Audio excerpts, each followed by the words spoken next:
In today's video, you will learn how to create mural painting effect in Adobe Photoshop. Select picture layer and go to subject. Then I will duplicate the subject part.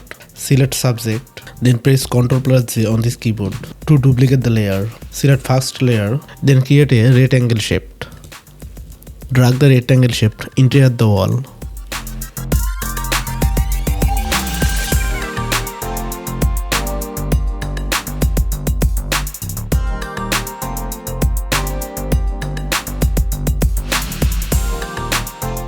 Then select rectangle shape and go to convert to a smart object. Then press Ctrl+T and hold Alt on this keyboard and fix it. I'll decrease the opacity value to visual the wall.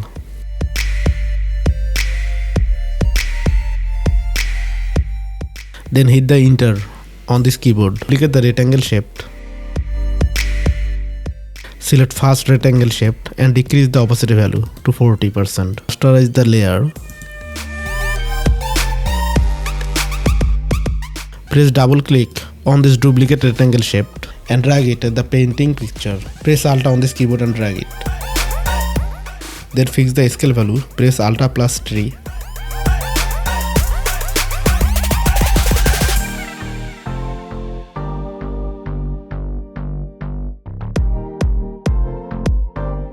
Then save it. Ctrl+8 on this keyboard. Then move to the main sequence, and here you can see the painting has applied. And then go to the effects option, then choose blending option. I will decrease the blending value. Press Alt to make a point and decrease it. Then hit the OK button and increase the opacity value to 100%. Now here you can see the entire effect. Subscribe to our channel and turn on the bell icon so you don't miss any of our upcoming videos.